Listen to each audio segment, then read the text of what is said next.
Christmas Carol movie and summary difference. So, A Christmas Carol is a famous novella written by Charles Dickens. So, in the movie, you could see the character's face, emotion, and vocal tone, but in the summary, you can only imagine it. So, just like Scrooge is cruel and horrified when he sees Marley's spirit more clearly. So, this is significantly different because we will no longer have to infer what he sounds like or his facial emotions from Charles Dickens' limited adjectives.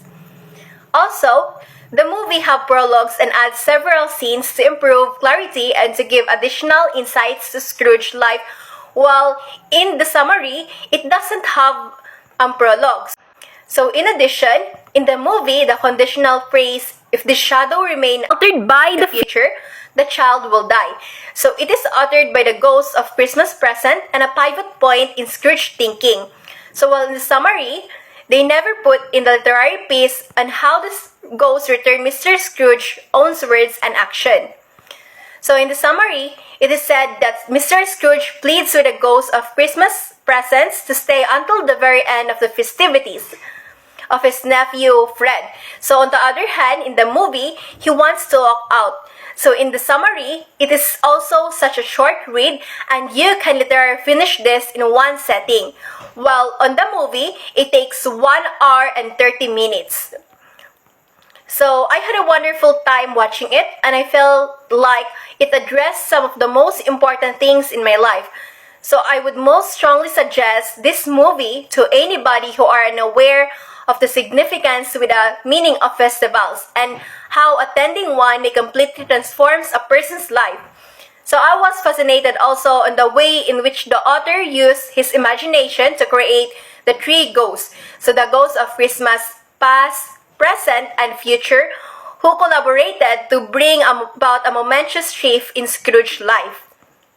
So after watching the movie, I came up to the realization that our most valuable teachers are our mistake and failure.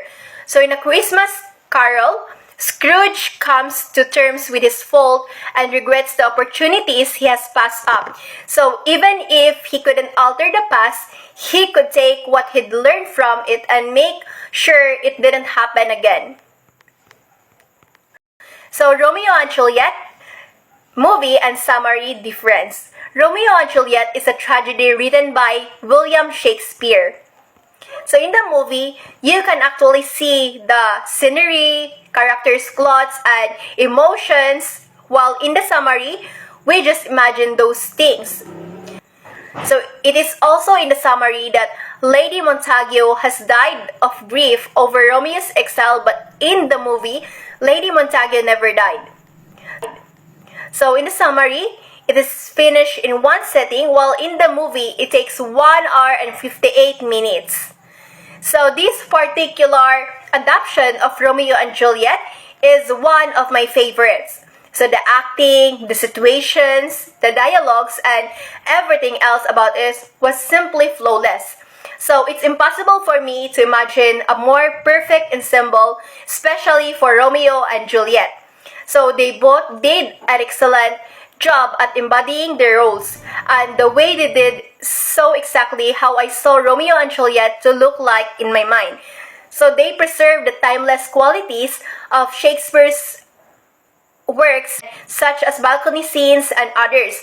So this was also the only cinematic adaptation of Romeo and Juliet that made me cry, particularly during their funeral when Benvolio puts Romeo and Juliet hands together. In addition, I want to point out that all of the props, costumes, and locations were extremely stunning.